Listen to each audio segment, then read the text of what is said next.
a lot of people getting on board on this, and we are excited about that. Many people are calling in and to Michael and saying, Michael, thank you for running. We've been looking for a person like you to run against our present governor. So we are just excited that you are that person. That's exciting. That's exciting to hear. Yep. Well, Joel, a lot of people around their kitchen tables, often in every election, and this one's no different, are talking about the abortion issue. Could you just give us your general thoughts and views on the pro-life elements of that issue? I went to college from 1970 to 1974 at NDSU, and in 1973, this horrible decision from the Supreme Court came down. In 1973, I was super opposed to abortion then, and have been my entire life. I think it's absolutely wrong. Michael thinks it's absolutely wrong. I believe with all my heart, it is the murder of a human being, and that is how I believe it to be. I think there needs to be laws that hold penalties for people who are committing abortions, particularly the doctor, the nurses, everyone that's involved in doing this. But folks, it's not just the woman that is coming in for an abortion. It is the push from the man because he doesn't want to have the responsibility of a baby because they had sex at the wrong time or whatever the scenario was. Or it's not just the father of the baby. A lot of times it's the parents of the mother that are pushing her to get an abortion and against her own will. And this is being done. So those people need to be held responsible or held culpable, I believe the word is, for what is going on here. This horrible genocide has to stop. If we were really concerned about people's lives, we would be talking about abortion rather than COVID. There has been more abortions by far in North Dakota alone than COVID ever thought of getting. So go ahead, Jim. You brought up an interesting question that some of us have had. I'm glad you brought this up. Did you know, Joel, that this year, I think worldwide, there's been maybe, I think it's around 700,000, I'm sorry, 180,000 deaths from COVID. Is that right? 180, Yeah. it's somewhere between 180 and Yeah, 200,000. yeah. And what people don't know is guess how many abortions worldwide there have been this year? Yeah. 25 million. 25 million. 25 million versus 180,000. Well, we've had close to 60 million babies aborted in the United States since 1973. Yeah. I mean, that's insanity, folks. That we condemn the Hitler people for killing 6 million Jews, which is horrible, by the way. I want to make that very clear. It was extremely wrong and very evil of a man like that to do that. But what was even more evil is that there were people that followed him and believed in what he was doing, so much so that they carried out his wishes.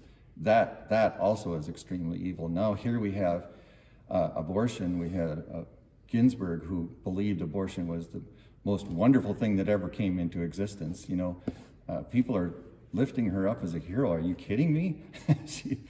Anyway, I'm not going to even go there, but go ahead. Related to that, Joel, just to be a little bit of a devil's advocate, isn't this a little different than the Hitler issue in that what we're talking about now is a woman's right to her own reproductive health over her own body? What right does the government have to regulate the reproductive health of her own body? Well, number one, it isn't her own body. It is the body of another individual that lives inside of her womb. And yeah, did she have a choice? Well, to have a pregnancy happen? I don't know the answer to that question, but what I do know is that she had the choice to have sex or not have sex that day.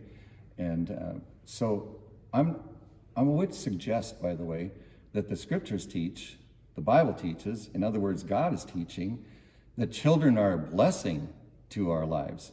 They are not a curse to our lives. There's not a single child that is a curse to our life. And do all children turn out perfect? No. I'm one of those people. I'm not perfect. We are not perfect individuals. There's not such a thing as a perfect individual except Jesus Christ.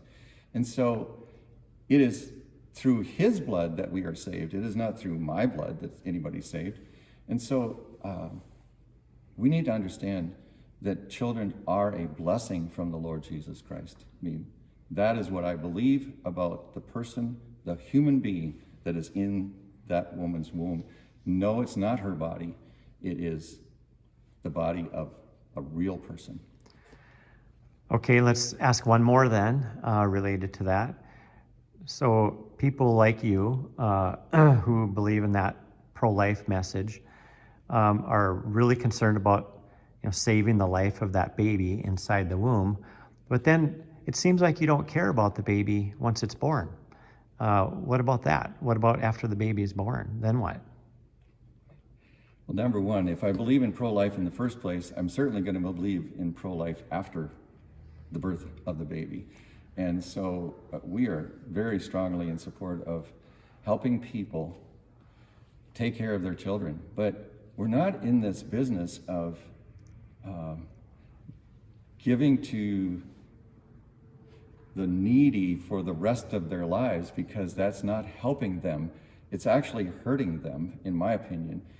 If you continually give welfare to people who are able to work, you are actually hurting them by taking away their self-esteem. You take away their desire to work. You take away their desire to live, actually. If you start to say, you don't have to do anything to live, we're going to take care of everything about you. Well, pretty soon you've got people doing what people are doing in Oregon and in Minneapolis and all across the nation, because we've got people that are sitting around doing nothing and they really don't have any purpose in life. And so they're looking for a purpose in life.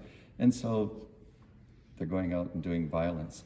It's an amazing thing that when people don't have purpose, they go after it with violence. And it's a constant thing. So the more we can give people a purpose, and that goes back to another video we talked about small business. We need to get people back to work and help them understand that there is life that needs to be lived here in North Dakota. North Dakota is a great place to live. You all know that. North Dakotans always say the weather keeps out the riffraff. Well, that means that we've got great people living in North Dakota, right? So thank you, everybody, and God bless you. Thank you. And it sounds to me like the pro-life community can be rest assured that there will be no worries with a write-in ticket of Michael Coachman and Joel Hylden. No.